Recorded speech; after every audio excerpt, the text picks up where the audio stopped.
नमस्कार, स्वागत है आपका न्यूज बाइस्कोप में। आपके साथ मैं हूं नवीन गुप्ता। बिहार में नई सरकार के गठन को लेकर हलचल तेज है। गृह मंत्री अमित शाह भी आज पटना पहुंच रहे हैं। वो बीजेपी नेताओं के साथ एक महत्वपूर्ण बैठक करेंगे। माना जा रहा है कि इसी बैठक में बीजेपी कोटे से शामिल होने वाले मंत्रियों के नाम लगभग फाइनल कर दिए जाएंगे। जानकारी के मुताबिक बीजेपी के प्रचंड बहुमत के बाद इस बार मंत्रिमंडल में चेहरों को चुने जाने की प्रक्रिया गृह मंत्री अमित शाह खुद मॉनिटर कर रहे हैं। उनका फोकस है कि ऐसे चेहरों को मंत्रिमंडल में लाया जाए जो न सिर्फ सरकार में मजबूत भूमिका निभाएं बल्कि संगठन को भी आगामी वर्षों में नई गति और मजबूती दे सके। पुराने चेहरों के साथ नए और फ्रेश चेहरों का समन्वय स्थापित हो सके बातचीत में, इसके लिए खुद गृह मंत्री अमित शाह पटना पहुंच रहे हैं। कई नए युवा नेताओं को भी मंत्रिमंडल में शामिल किए जाने की बातें चल रही हैं। हमारे साथ हमारे सहयोगी पटना से अंशु फोन लाइन पर जुड़ गए हैं, उनका रुख करते हैं।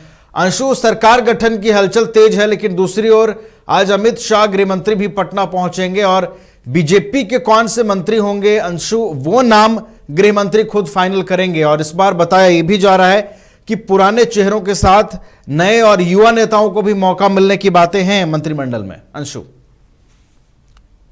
बिल्कुल, देखिए ये चर्चाएं हैं पूरी तरह से जो आज 10 बजे से बैठक होने वाला है बीजेपी का, उसके बाद फिर जदयू का, उसके बाद फिर एनडीए का संयुक्त बैठक, उसके बाद शाम अमित शाह पटना आएंगे।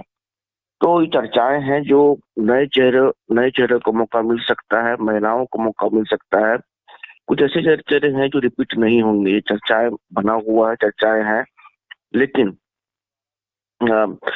जो है पर्यवेक्षक के रूप में आज नाम तय होगा बीजेपी की तरफ से। उसके बाद एनडीए में भी एक फॉर्मेलिटी के तौर पर घटक एनडीए दल का जो नेता है वो चुना जाएगा। उसके बाद अब देखिए नवीन, अब तो समय कम है। अब 19 तारीख में हम लोग आ गए हैं। कल शपथ ग्रहण समारोह है। आज का दिन जो है बेहद खास है और आज ही के दिन तमाम प्रक्रिया सब कुछ होनी है। और उसके बाद ये भी आपने सही कहा, जो ये कहा जा रहा है जिस बार भारतीय जनता पार्टी के जो आला कमान है, जो केंद्र में शीर्ष हैं, उनके मंथन के बाद या फिर उनके सोच विचार के बाद ही यहाँ पर जो है मंत्री पद दिया जा रहा है। ये चीजें की चर्चाएं हैं और आप ये कह सकते हैं जो जिसका दिल्ली में जितना अच्छा फीडबैक है वो उतना अच्छा इस बार साबित होने जा रहा है। ये भी चर्चाएं हैं। तो ऐसे में सही है जो अमित शाह सामने आएंगे वो तमाम चीजों को वो भी क्लियर करेंगे और कल भव्य शपथ ग्रहण समारोह है जिसमें पीएम भी शिरकत करेंगे। ना भाई, चलिए, तो काफी महत्वपूर्ण दिन है आज का। गृह मंत्री अमित शाह पटना पहुंच रहे हैं। बीजेपी नेताओं के साथ उनकी बैठक होगी और बीजेपी इस बार मंत्रिमंडल में जो नए प्रयोग की कोशिश कर रही है, आज गृह मंत्री उसको और मजबूती देंगे। और कौन से बीजेपी के चेहरे मंत्रिमंडल के लिए फाइनल कर लिए गए हैं, उनको आधिकारिक रूप से आज गृह मंत्री जो हैं उस पर आधिकारिक मुहर लगाएंगे। बहुत बहुत आपका शुक्रिया फिलहाल अंशु, हमारे साथ जुड़ने के लिए, तमाम जानकारियां पहुंचाने की।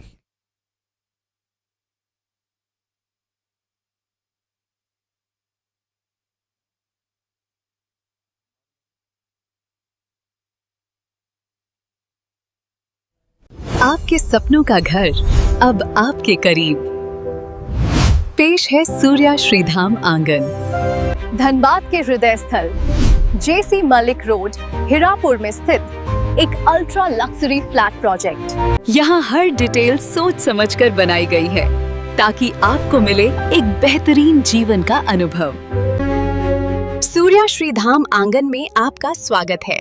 डबल फ्लोर पार्किंग और मुख्य प्रवेश द्वार से लेकर स्टाइलिश ड्राइववे, फॉयर और शानदार रिसेप्शन तक खूबसूरत outdoor seating area, swimming pool और फाउंटेन, बच्चों के लिए सैंड पिट और किड्स प्ले एरिया, साथ ही परिवार के लिए गैज़ेबो और बैंक्वेट हॉल, साथ में जिम्नेजियम और आरामदायक वेटिंग एरिया, व्यापार की सुविधा के लिए कमर्शियल स्पेस और आध्यात्मिक शांति के लिए टेम्पल। हर फ्लैट को प्रसिद्ध आर्किटेक्ट द्वारा डिजाइन किया है। अपने सपनों का घर बनाने का समय अब है। अधिक जानकारी के लिए संपर्क करें। अनंत झा 9471192005। राकेश 947111920001। सूर्य श्री धाम आंगन, आपके सपनों का भरोसेमंद साथी। अब शुद्धता के साथ स्वाद भी। समृद्धि स्वीट्स एंड रेस्टोरेंट, यहाँ मिलेगी शुद्ध देसी घी से बनी मिठाइयाँ। मल्टी कुजिन रेस्टोरेंट में उठाइए परिवार और दोस्तों के साथ लजीज व्यंजन का लुत्फ। केक, पेस्ट्रीज और बेकरी आइटम्स भी हैं लाजवाब। रांची के हरमू रोड में मिलेगा आपको शुद्धता के साथ स्वाद। तो देर किस बात की, आइए समृद्धि स्वीट्स एंड रेस्टोरेंट। मिठास भी शुद्ध और स्वाद भी यादगार।